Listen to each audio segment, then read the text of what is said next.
I went on a date with this guy. I thought it was great. He said he was going to call, but he never called. And immediately the light bulb goes off and it's like, that's me, right? I'm the jackass. And I'm in very, very charismatic kind of way, not skipping a beat. I'm like, what a jackass. Let me make up for this guy and buy you a drink. And I think God always gives you second chances and second opportunities. You just have to be ready. You just have to open your eyes to see them. They're always there.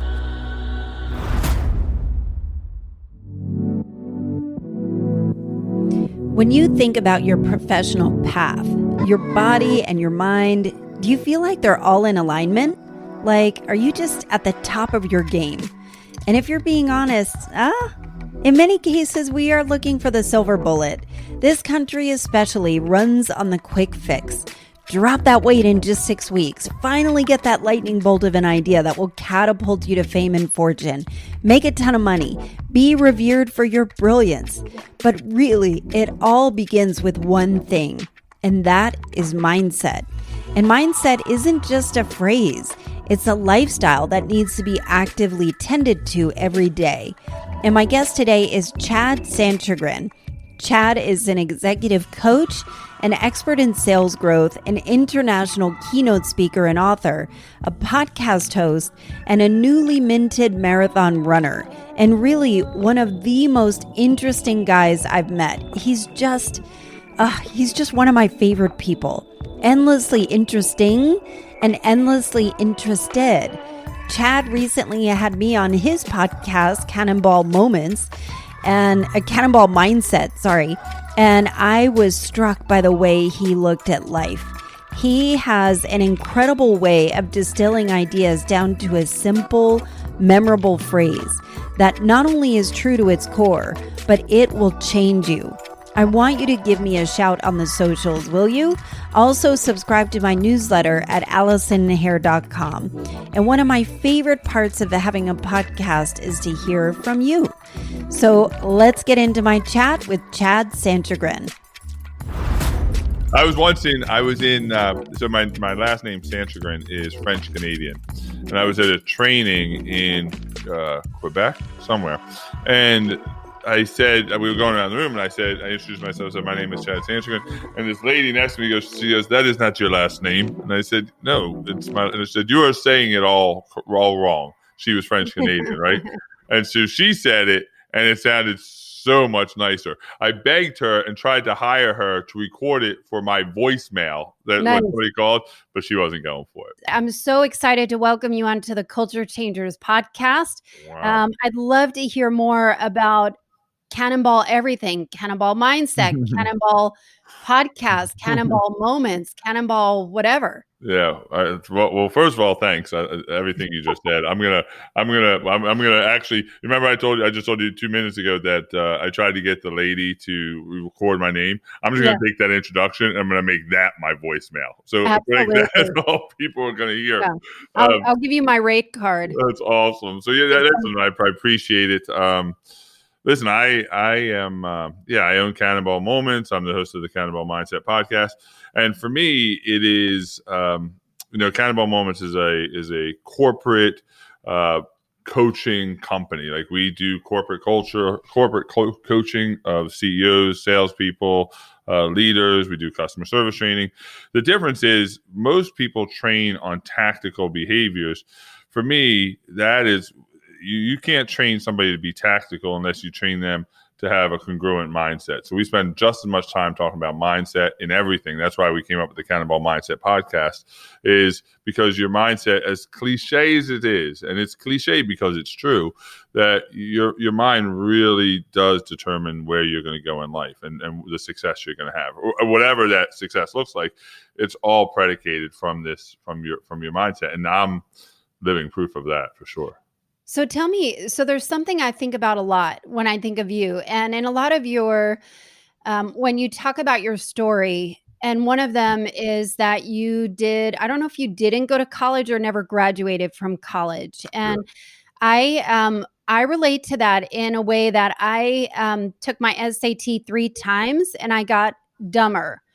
I don't know how, but I didn't get into any of the schools I wanted to. And I feel like I have lived, and I'm in my 40s, my entire life trying to prove to people that I'm not dumb and trying to prove that I'm smart. And I wonder if I feel like because it's such a big part of your story, do you live with a chip on your shoulder? And is that what has kind of propelled you? What does that drive look like for you?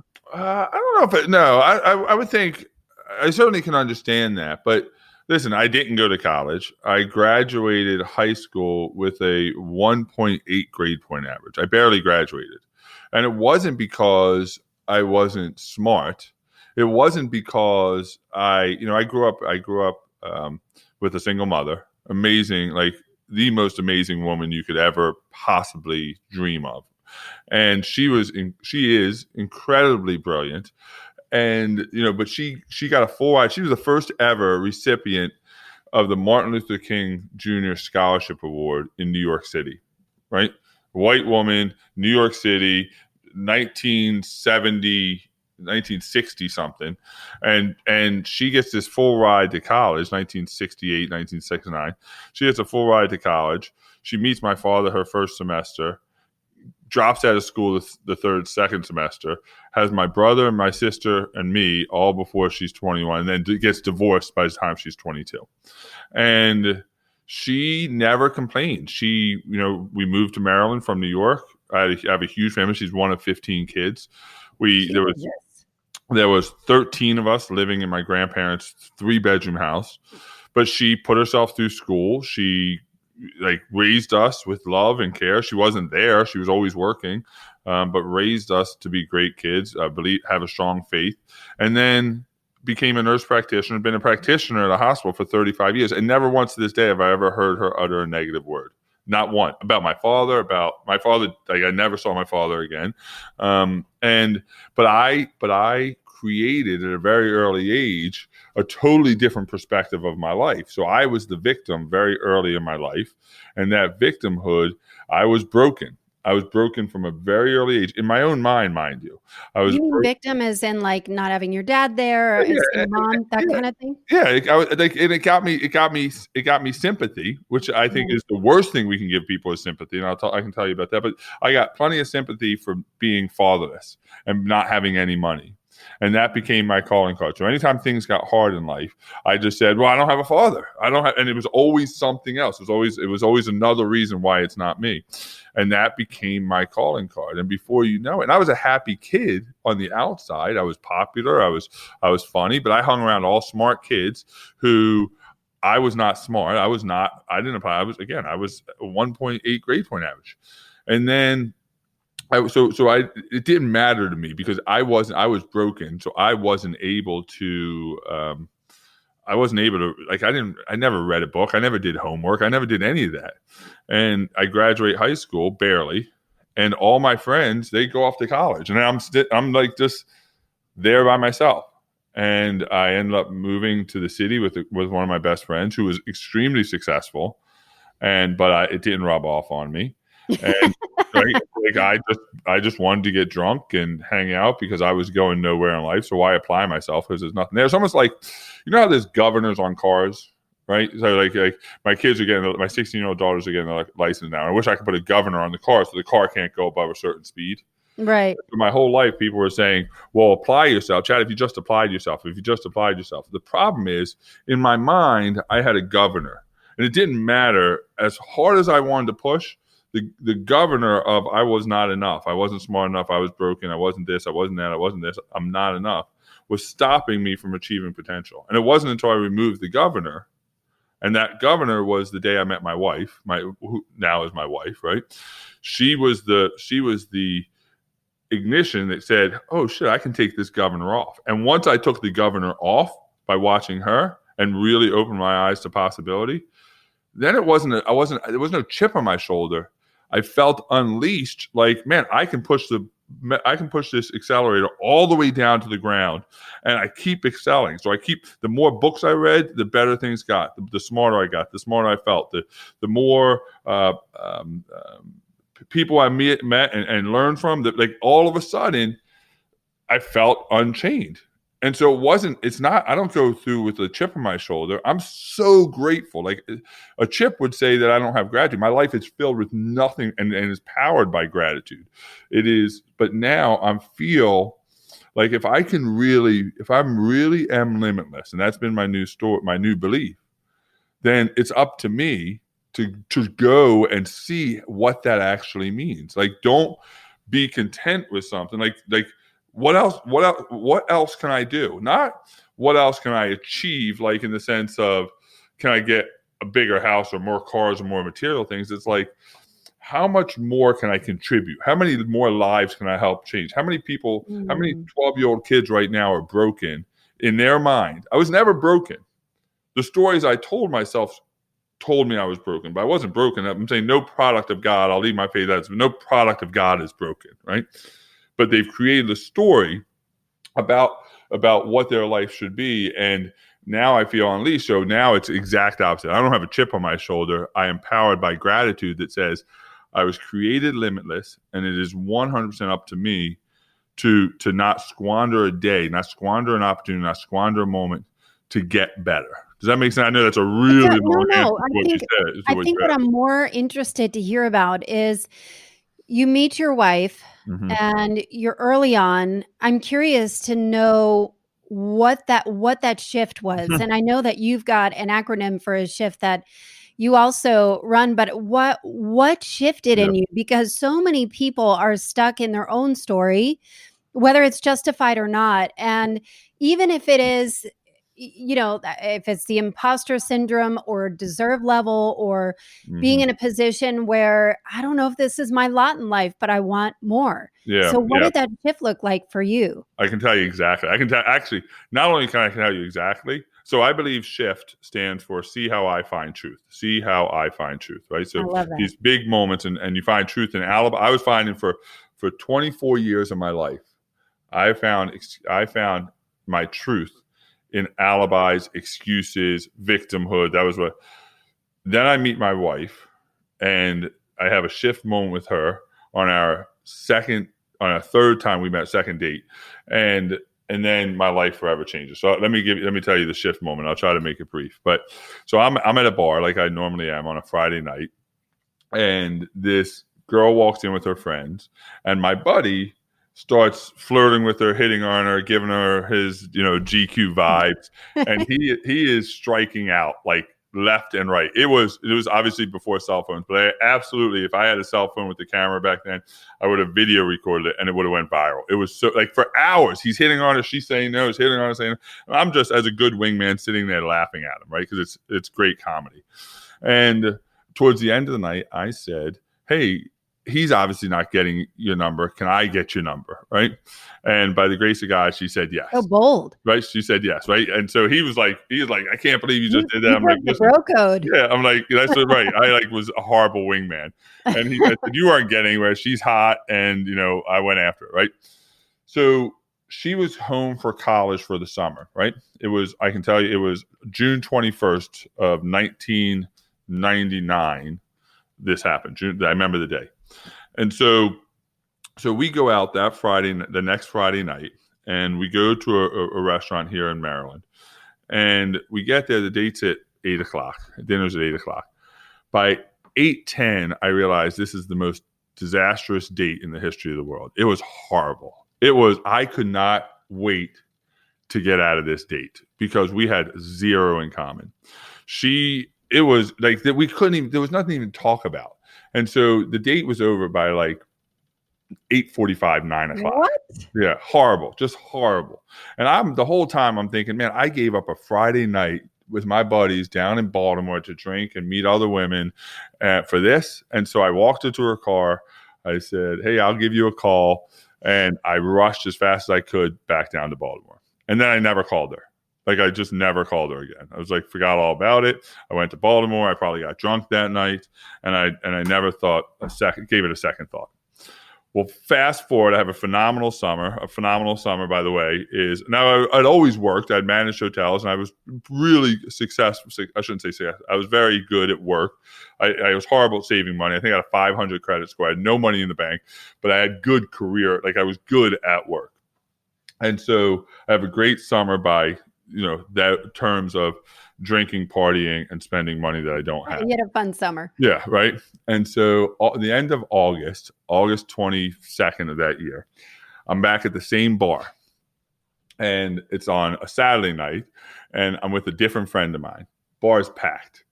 And we're at the back of the bar, and I see this girl walk in the front door. Now, I don't remember where I know her from, but I know her. And so she's walking towards me. I say to my buddy Steve, "Hey, do you know her?" He's like, I've never seen her before. He wasn't there the first night. And she walks right up to me.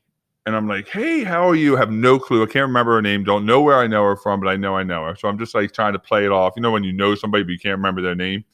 And I'm like, "Hey, how are you?" And she said, "Good." And I said, "How was your summer?" It's the end of the summer. So I'm asking, it's a normal question. "How's your summer?" And she goes, "It's great. Let me tell you about the highlight. I went on a date with this guy. I thought it was great. He said he was going to call, but he never called." And immediately the light bulb goes off and it's like, that's me, right? I'm the jackass. And I'm in very, very charismatic kind of way, not skipping a beat. I'm like, what a jackass. Let me make up for this guy and buy you a drink. And I think God always gives you second chances and second opportunities. You just have to be ready. You just have to open your eyes to see them. They're always there. But this was another shift moment. And these are these moments that people miss all the time, right? So this was a shift moment in my life. Now, I didn't know what shift meant back then. I didn't consciously have ideas of this because I was broken. Remember, this is still me broken, right? This was pre-growth. And so she says yes. I don't know why, but she says yes. You can buy me a drink. And so we sit and we talk for a couple hours in the bar. And it was about 11:30 that night. I get up to go either order a drink or go to the bathroom, do something. And I turn around and I look at this beautiful woman. And it dawned on me why the first date was so bad. In order to tell you why the date was so bad, let me tell you about my wife at that point, right? So she's young. She's going to two different universities full time for two different degrees. She's going to Villanova for her law degree. She's going to Drexel for her PhD. Damn. At the same time, right? Same time. She's not into partying, not into drinking. She hardly goes to the bar. It just so happens that the two times she goes in the bar, she sees me. She lives in Philadelphia. She knows exactly what she's going to do and what she's going to be. She's going to, do these psychological evaluations of criminals. And she's gorgeous. And she's way out of my league. So it was the reason it was so bad. It was so bad because it was so self-sabotaging, because in my mind, I still had that governor on that I simply wasn't enough. I couldn't compete at that level. So why even bother? And this was happening all behind the scenes. This is all the critic in the back of my mind, right? Well, I got up and I looked back and I realized, people change for one of two reasons, either desperation or inspiration. Either they're so desperate and they can't take their life anymore and it's so miserable that they just give up, right? And they decide to make a change, or they're inspired by something else. They're inspired by the idea of greatness. God seeps through to them and you break through and you're like, there is hope that I can lead a better life, that I'm worthy of a better life. At that very moment, I realized that I had a choice to make. And I remember very clearly. And I made a declaration at that very moment. And I didn't tell my wife this until 15 years after our marriage, that I looked back and I said, I'm going all in. I am not screwing this up. I am not screwing this up, right? I can operate at this level. I can operate at this level, be with somebody like this. And I went back and she was going back to school the following week. I went up a week and a half later. I drove to Philadelphia. I took her to dinner. I took her to dinner a second night that week. 3 months later, I moved to Philadelphia. And yesterday, we celebrated our 18th wedding anniversary and our 21st year of being together. And at that moment, she never told me, up until this day, she's never once said, you should do this or you should do that. Like, nobody can change us. But watching her inspired me to want to be better. Like, watching her saying, man, I can operate at this level. And then all of a sudden I cracked open the book, and there's an old story. And we were in Florence, my wife and I heard this story about the statue of David. And we were at the statue of the David. And this docent was telling the story that said, when Michelangelo finished this sculpture, the whole city gathered around, and they did this huge unveiling, and the whole city was just like, this thing was breathtaking and awe-inspiring and amazing. And this little girl pulled this cloth and said, how did you create something so beautiful out of a piece of rock? And he looked at it and said, I didn't. It was there all along. I just chipped away the edges. And what's happened was I started to realize that I was created that David. That's what my God did. My God created me as the David. But these negative stories had built up rock all along us. And since that very moment, I've just been trying to chip away the rock. And sometimes people help you chip away the rock, but most of the time we put the rock on ourselves. And so this challenge is now I just try to spend as much time chipping away my rock, and I try to help others chip away their rock. Does that make sense? Yeah. So let's talk about how you help others chip away at their rock. So you are you work in the corporate world, helping others with mindset. You've had a lot of experience with sales and coaching. You've had a lot of success yourself in sales. What does that look like? And at what point did you decide I could make a business out of this and I could really make an impact? So tell me about that. So I had gotten a job in sales when I was older, when I was 35, 36. I never sold anything before then. And I again, I have an amazing wife, and she has a great career. And so at the age of 35, 36, I went to her and said, I'm tired of managing hotels. I want to do something else. But what do you do when you don't have a college degree and you've only ever worked in hospitality? There's not really many doors open for you. And she said, man, find something you're passionate about and go do it. Again, amazing woman, right? And so I went into sales. I never sold anything, but I was selling new home construction, real estate.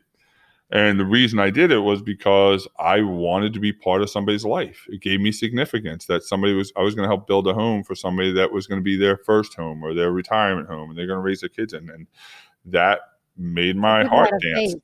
People out of faith. Yeah, think about how much impact that is. Like you get to it's just, to me, I was there when my mother got her first home, and I know the impact. So I did really, really well. And all the while I was going through a national corporate sales training program. And the owner of that company, after a couple of years, asked me if I wanted to come work for him. And I said yes, and I became a trainer. I never thought that I'd be a public speaker because I don't fit the mold. I'm 6'8". I'm 225 pounds. But are you really 6'8"? Yes. No, you're not. Yeah. No, you're not. I am. Are you serious? I'm a big dude, right? 6'8", right? And I have a very deep Barry White-ish voice with a New York accent. So I don't fit the mold of the public speaker. And so, although Tony Robbins is pretty big, but he doesn't have this really deep voice. And so I said, okay. And all of a sudden I would go around and I'd start giving talks about sales and about training and leadership. But then people started asking me to do motivation talks and inspiration talks. And I couldn't understand it at first. I was like, why are people asking me? And because all I was doing was sharing my stories. I was just giving my stories and, telling them what I did. And all of a sudden that became, and so I said, maybe there's something here where I need to mix the corporate training in with the motivation and the mindset. And 3.5 years ago, I said, I'm going to do something different. I'm going to try to, and maybe it's not different because maybe there's a million companies that do it, but I said, I'm going to do this my way and I'm going to see what happens. And by the grace of God, it's been really well received. What do you think is missing when people hire you? What are they hiring you to do? What is missing from? Yeah. Why are we in it's such a confusing landscape of whether it's self-worth, whether it is the old school hustle culture, like we talked about before we recorded, there's an evolution of what sales looks like. Now there's a lot more empathy. There's a lot more storytelling. Yeah. What is missing from the landscape that you can fill? I think there's two answers there. So one, people hire me, I think, because they want to see their results change. Right. I think that's very clear. They either aren't getting the results they want and they want to see the results change. And I think people are so results driven and focused, and I think it's screwing everything up. And I'm not saying results are important, but they hire me to get better results. but I don't focus on results. Matter of fact, I say divorce the results. Like, don't worry about the results. Worry about the process. Divorce the results, marry the process. Divorce the results, marry the behaviors. And for me, so the way that we change behavior is to change self-worth. And the idea of saying, I'm going to work with your salesperson, but I'm not going to talk about the results. I'm not going to talk about whether you sell 25 homes. I'm going to talk about how many lives you impact. I'm not going to talk about, how many, what your annual sales is. I'm not going to talk, I'm going to talk about, do you feel that, one, that you're making a contribution? So this is the big thing. Most people are commission focused. I make them mission focused. And when you align their mission, when somebody's on a mission, the commission is always the result. Like the score will always take care of itself if you're driven by the right things. Most people just aren't driven by the right things. And it's not because they don't know, it's because they haven't opened their mind to the possibility that there's more, and that they were created for a life of abundance. And I don't mean abundance of stuff. I mean abundance of health, abundance of love, abundance of contribution, abundance of worth. There is no God, I don't care what your faith is, that would create somebody to make you have a life of lack. You were created for a life of abundance. You just need that rock chiseled off. And once you do, the results always take. We haven't lost a client in 6 years, not one. They renew every month. And I don't say that to impress you. I say that to impress upon you. People will never leave you if you become part of their mission. And that's what we do. We help them figure out what their mission is, and then we jump on board and give them the support they need. You're so good at explaining things in a visual way that people are able, like you're so good at these taglines and things. And I'm curious to how this manifested for you, because you have recently taken up some physical challenges. So I see your Facebook posts and your Instagram posts where you're up at 5 a.m. with your 16-year-old daughters, running around Washington, D.C., going to monuments, having these really, really long runs. But you were not an athlete. You were not a runner. Where did this all begin? How did that manifest itself? Listen, again, I'm 6'8", 230 pounds. It's like a tree moving down the street. I'm not graceful, right? It's like King Kong. So King Kong. it is. It's like I was supposed to run the Tokyo Marathon this year. It got canceled, and one of my friends begged me to wear a Godzilla costume. Can you imagine me running the Tokyo Marathon at 6'8"? I would pay for that, bro. It's crazy. So I was given a speech. I was given a talk in Portugal 4 years ago. And I was talking about mindset. There was about 1,000 people there. And I was talking about mindset. And I said some throwaway line that said, if you have the right mindset, the right determination, you could do anything. Matter of fact, like if I wanted to run a marathon, I could go run a marathon. You just have to have the right mindset. And that was like a throwaway line. It wasn't really meant to be anything. But then I get on the plane to fly home. And again, when you have these shift moments, or when you have an epiphany, you ever have an epiphany where like things just seem to line up? Yeah. Right. For me, that epiphany that is not the exception. That is your best self trying to push out. Like that is your truest self. Everything else, your guard has been let down. Everything, hey, I'm still in here, and you're still capable of so much more, right? And so for me, like I get on the plane and I have this epiphany, my best self coming out, and I'd never been an athlete. I'd never been a runner. And I said, I wonder if I could really do that. I wonder if I could really run a marathon. Now, I had never run more than 100. I literally could not run 100 yards if a grizzly bear was chasing me. Like I would die of a heart attack right at that point. So I'm on the plane. I'm like, that's it. I'm going to run a marathon. And I have ever since that day I met my wife, and I feel limitless. When I decide to do something, I'm doing it.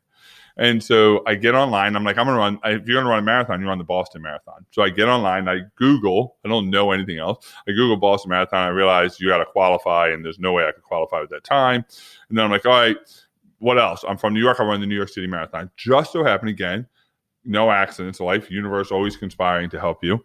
I get on, and the lottery for the New York City Marathon is open on that day. It's like I think it's open for 3 weeks, and it just happened to be one of those days. So I register for the lottery, but to get in the lottery, There's 100,000 people that enter the lottery. They choose 10,000. So the chances are slim to none that I'm going to get in. But I enter the lottery. I shut my computer and, go back to probably sleep or what I was doing on the plane. Don't think about it. Like 2 months later, I'm in Texas and I get an email from the New York City Roadrunners Association that said, congratulations, you've won you've run the opportunity to run the New York City Marathon, which is crazy because I can't win a scratch off, but I could win a chance to run 26 miles, right? And I'll be honest, I'm the motivation, inspiration guy. And I looked around, I was like, man, if I delete this right now, nobody's even the wiser, right? And so I did worse. I posted on Facebook. I was like, I'm going to run the New York City Marathon. Now, if it's on social media, it's got it, right? Yes. And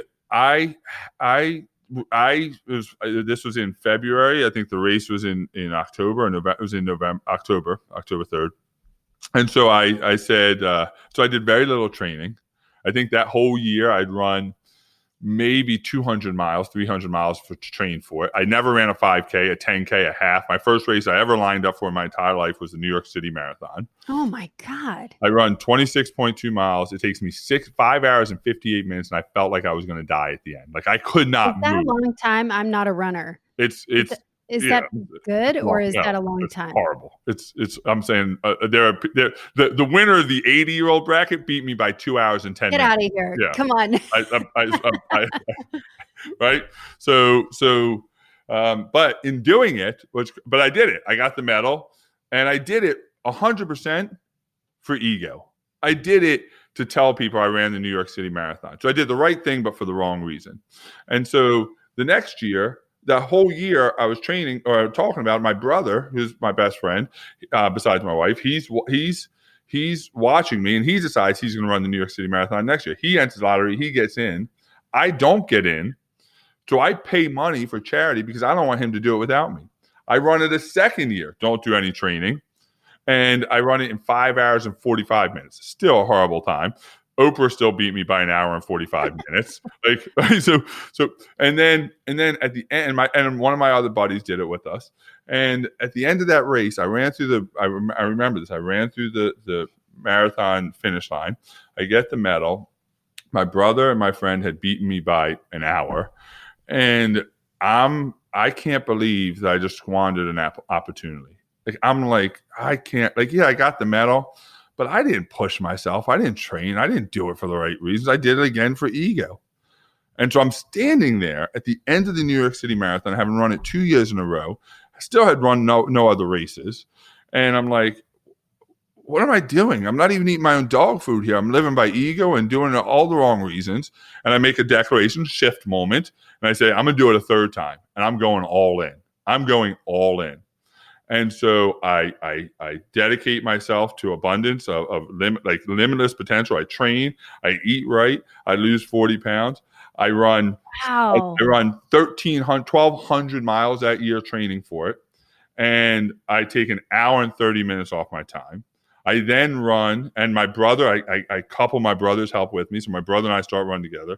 I run the Chicago Marathon. Then I ran the Berlin, Germany Marathon. And I run the New York Marathon. And we decide we're going to run the world major marathons. And now I run 200 to 225 miles a month.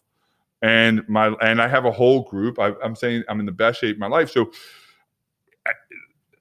the thing is, here's the thing. It's like we want to do the right things, but sometimes you can do the right things, but do for the wrong reasons, and it still produces the wrong results. But that standing on that finish line and I'll tell you the craziest thing. The third year when I ran the New York City Marathon, I crossed the finish line. I'd run it in the fastest time I'd ever run a marathon. I'd taken 2 hours off my original time when I ran it 2 years earlier. And when I ran through the finish line, I was the least emotional of any of the three. And I'll tell you why. Because it wasn't about the results anymore. I had so emotionally unattached myself from the result and fallen in love with the behavior. And what happened over that year of training, I had fallen in love with the person that I saw in the mirror. It was for the first time in my life, and I'm not talking physically, right? No, it's the discipline. It's just who I had become and who I was becoming, that it didn't matter what happened at the finish line. I loved who I saw and who I had become. And so crossing the finish line didn't mean anything because it wasn't about the token or the result. It was about the process and the behavior of this journey of just becoming better. And ever since then, I refuse to take my foot off the gas to become just a better version of myself. And that's pretty self-aware too. It's not every day that people kind of understand that. I think a lot of us move through life in a very, honestly and oblivious way, like not that they want to be oblivious or they're dumb. It's just it's hard to take those looks at yourself. And you've got a podcast where what I think is incredible about you is that you just go for it. Like there is no ceiling, like you said. You take the lid off, and you have interviewed Jesse Itzler, you've interviewed Gary Vee, you've interviewed Claude Silver, Jordan Harbinger, these amazing people that have made their mark in various ways and are really well known and have done incredible things.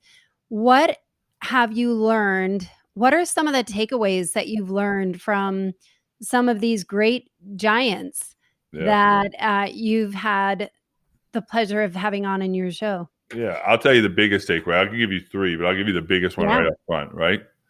That all of those people that I interviewed, they are no better than me. And here's what and I don't mean that in an ego way, right? So ego stands for edging God out. It's not about God, it's about me. That's true ego, right? But understanding that for the most time, I'm a huge, just like you, huge Jesse Itzler fan. I think the guy is, and I've studied all of them. I've met all of them. I met Tony Robbins, everybody. Jesse Itzler is by far, to me, one of the best thought leaders out there, right? But the guy is no better than me. Now, I am no better than him. He is no better than me. We're both on a mission, right? And for the longest time, I put these people on a pedestal, which made me less than. Yes. And I'm not less than, I'm just different. Like my pedestal matters just as much as Jesse's pedestal matters. It's just a different pedestal.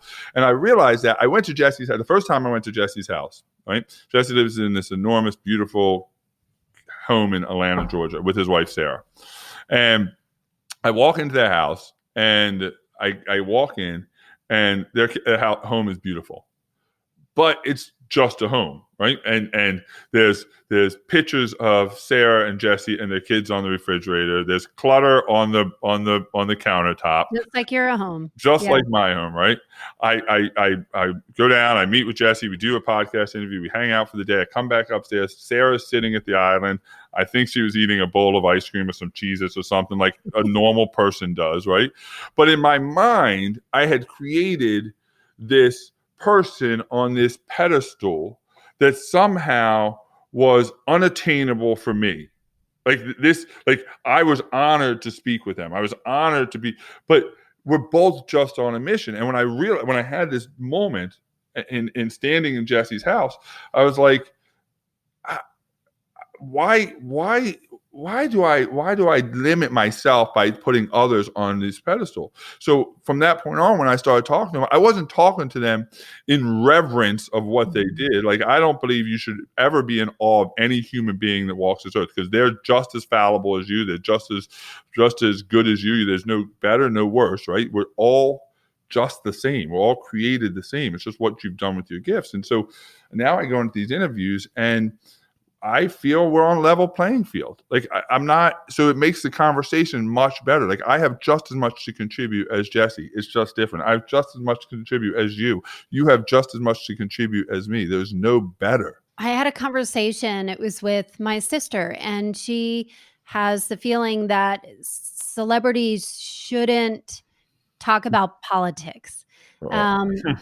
However, I do think that everyone has a platform. So if I'm thinking about Cardi B talking about Bernie Sanders, I think in this culture, because Instagram influencers, celebrities, that is how culture changes, is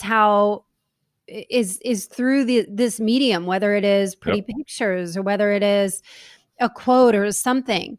And I think what you're saying is really important to remind ourselves, because we put so much into people who have a really large following or some type of metric of success that may not be indicative, like they call Yeah. micro influencers, and then there's influencers and Yeah. celebrities and people who have really Mm. big Mm. followings. Yeah. But I also think that because of the internet, we all have a microphone Yeah. and we all have a platform now. And I think Yeah. what you're saying, if I'm understanding this correctly, is how to use your microphone in a way to elevate Yeah. your voice without making you Yeah. smaller, Yeah. I think is Yeah. powerful. Yeah. Well, that's listen. So I don't want to open the conversation about the what people do politically, but somebody telling LeBron James to shut up and dribble, to me is just infuriating, right? Why doesn't he have the right to voice his opinion just like I do? Nobody tells me. I say, hey, this is what I believe in politics. Nobody's going to call me and say, shut up and deliver keynotes, right? I'm saying we don't do that. So they just because they have a bigger platform, yes, they have a wider influence, they have a wider reach, but they are a human being just like I, and they have the right to say what they want, what they believe, when they believe it, as long as it doesn't damage, as long as it doesn't put somebody else in harm's way, right? So we all have that freedom. The challenge is that we want to take celebrities and we want to say, well, I only care about you because the way you dribble basketball, the way you sing a song, so just give me that and shut up about everything else, right? But if I went to some plumber and I said, hey, I don't care, just plumb, don't like, who would do that? We don't do that. We only do it for people that have a bigger platform, and that's because somehow we put them on a pedestal. Yeah. To me, I've met 3 U.S. presidents. I've met some of the greatest athletes, Michael Jordan. I've met Tiger Woods. I've met the Venus sisters. I've met some amazing celebrities. And for the longest time, I thought somehow they were created better than me. And the reason why I thought that, I don't anymore, is because it gave me justification of saying, well, that's unattainable. And it gave me an out. Well, the challenge is when you realize I am just as capable as Jesse Isler, I am just as capable as Gary Vee, I'm just as capable as any other human being in this world. Well, now it's up to me. Like, there's no out. I don't have an excuse. I don't have an alibi. Now, doesn't mean I have to achieve what Jesse Isler has or but don't tell me things are somehow not possible for me because I wasn't created that way. You can't have faith. You can't have faith in God and believe that he somehow created Jesse Isler better than me. And here's the challenge, though, and here's the biggest problem. And I'll say this to Jesse, I'd say this to anybody else. If you judge your success and you judge how you treat others by the amount of influences you have or people you influence, right? So Jesse Isler has 1 million followers and I have 1,000 followers, right? So because I get 1 million followers, somehow I now can treat people differently.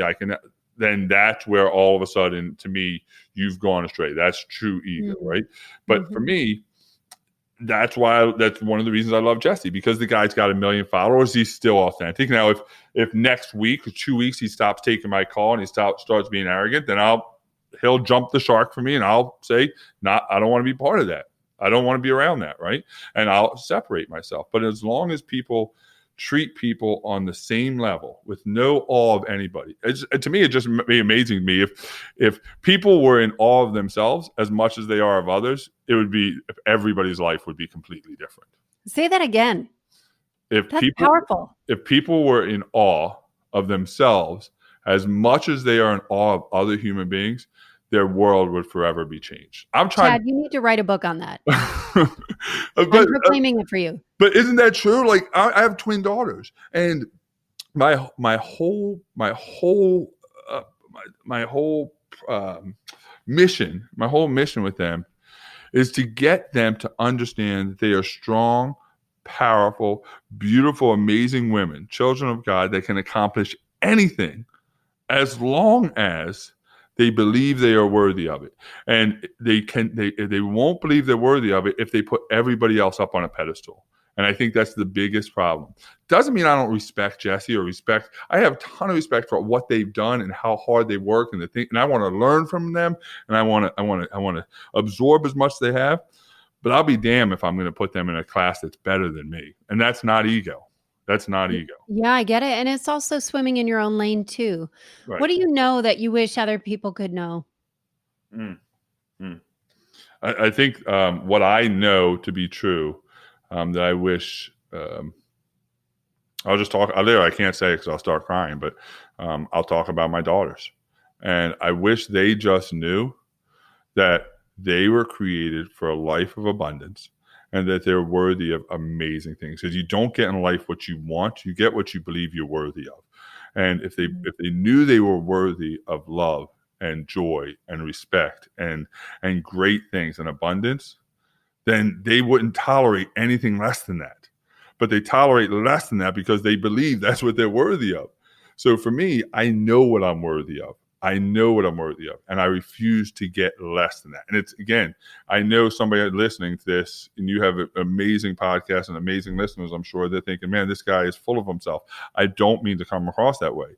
It's not ego and self. It's trusting God to say that God created me for this way. And so that's what I wish. I wish for my daughters. I wish for everybody. Because once you see it. You see people, you're like, that person knows what they want. No, that person knows what they're worthy of. I completely get that. And I also am somebody who's always had a healthy dose of confidence, maybe even too much, in a way. So I don't, I embrace confidence, especially in that way, especially when you are a force for good. Yeah. How do you further, sorry, Yeah. how do you, I had it on, okay. How do you be a force for good? Yeah. So I love what you're saying. I think it's powerful too. I think it's powerful because what I'm hearing from this conversation is that you are always destined for greater. But if you invest in your discipline, in the process, in honoring the life that God gave you, the life, the body, the mind, whatever it is, that your higher power is given to you, and you trust it by putting in processes, systems, discipline, then, and, I'd like to add in joy of always inviting joy in. Always, yeah. Always inviting joy, always gratitude. I'm always grateful. For me, gratitude is obviously gratitude is one of the most powerful emotions, but it's not that I live like this, like rainbows and unicorn and Skittles kind of life. It's that I understand that I have the ability 100% of the time to determine my destination. I just have to, and I didn't for a long time. But if you once you realize you have it, and once you realize you're capable of it, I think true suffering for me, and I want to make sure I say this right because I haven't said it before, but true suffering for me is knowing what you're capable of, what you're worthy of, knowing it, consciously knowing it, and settling for less. That's the suffering. Because if you're blissfully unaware, like you said earlier, and I had a conversation this weekend with a good friend of mine, and I'm getting ready to do this. I'm going to do this crazy running challenge in the beginning of the year. I'm still working it out, so I can't say what it is, but this crazy challenge in the beginning of the year. I was talking to her about it, and she said, I don't understand why you would do that. Why do you run so much? Why do you get up and do all these marathons and run all these miles? And I said, you know why? I said, because I know how I am. And I said, it's for me, I have to continue to push myself outside my comfort zone. I'm not an adrenaline junkie. Because if I didn't know that I was capable of more, I would be very content. And I think most people live in this life. They say, I'm really happy. And there's a big, I think, misconception between happy and ignorant. And let me explain what I mean by that. You think you're happy, but how do you really know? Because you haven't aspired to you're ignorant about what's actually possible. And so for me, like, I know what I'm capable of, and I refuse to live in this state of suffering. So I'm going to keep pushing to try to get to this level. And for me, I think that's where most people live. Most people think I'm really happy, But how do they know there's not another level of happiness? How do they know there's not another level of contribution or joy or like to me? And so I'm just searching for that elusive finish line, and I haven't gotten to it yet, and I hope I never do. Yeah, I think it's always that way. And nobody is a kid who says, I can't wait to grow up and be mediocre, I think we lose that. I think we lose that somewhere of what it should look like. And I think part of my mission, interviewing culture changers, is how do we break out of the programming and the mold of that old way of just hierarchical kind of thinking and be able to create something even better, something that was destined for you, but you have to step into it. So what's next for you, Chad? What's next? Well, listen, obviously I told you I was looking for the finish line. I think I just got it. I got on your podcast. I'm saying that's pretty damn good. I don't know how it gets much I'm rolling better my than eyes. this. I don't know how it gets much better than this. I don't even know. I bet I've only done in my life, I bet I've only done 5 podcast interviews, maybe 5. Is that right? Yeah, I've never asked to be on a podcast. Nobody's ever. I'm saying you called me. I think you called me by accident, but I said yes. I think for me, I'm going to have a book come out the beginning of the year, which is crazy. What's the name of it? I don't know yet. I know, but I don't. It's not been confirmed yet. So I'm going to have a book come out at the beginning of the year, which I can't even put into words the immense sense of gratitude I have for that from somebody that just was horrible in school and listen, the idea that somehow I live in a universe where people pay to hear me speak and that I can write a book. Like what more proof does somebody need that all things are possible? So that's going to be another big shift moment in my life. I'm going to continue to try to contribute, and I believe that when I leave this earth, I'll be remembered for what did I contribute. That's it. Who did I become, and what did I contribute? And so I'm just trying to find ways, as hokey as it sounds. I want to say it's all for the idea of contributing for the sake of contributing, but it's part of that mission of really loving who I see in the mirror. And when I contribute to the betterment of somebody else, and I see that I have an impact, whether it be a small impact or a big impact, it makes me feel good about myself. It makes me feel good about my lot in this life and where I am, and that I'm going to be greeted at the gates of heaven. And I think that I'm going to keep chasing that. So anytime I get the chance to contribute in any way, shape, or form, that's the mission I'm on. And I tell people, the hell with the mission statement, actually be on a mission. And I am on a mission to contribute to the betterment of others. Well, I think you are doing a hell of a job. And the reason why I know that is because when I see your post, when I see what you're doing, I cannot help but smile. And I cannot help but feel moved and grateful that I'm connected to you, because your enthusiasm, the way you live your life, is contagious. And I think it's one thing to talk about what you should do, but when you live by example, especially for your beautiful twin daughters who you have invited them into your mission, and their journey is with you, and even your car karaoke things, which are so freaking funny.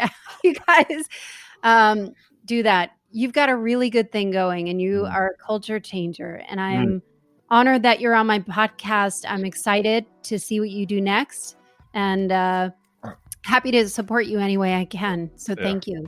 Sometimes you meet people and you're like, well, that's going to be a relationship that's going to last a little while, or, I can't, there's no reason, there's no doubt in my mind that you were entered into my life, or mine into yours, or ours into each other. It's one of those things that was going to last for a while, right? Because virtual hug. Yeah, and so I'm glad we're not video recording this, because I'd start crying. But I'm extremely grateful for the opportunity, even just to have a relationship with you and to be on your show. We're going to do great things. Agreed. Only great things. Yes. Only great things. So we're going to do good things. We'll do it together. Agreed. Well, thanks so much, Chad. Awesome. Thanks.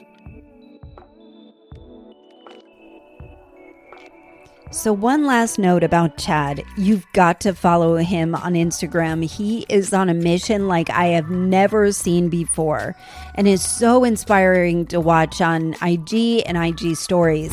I just love him and I hope you do too. And if you've got an executive team, I would highly recommend working with him to help transform your business. What a great guy.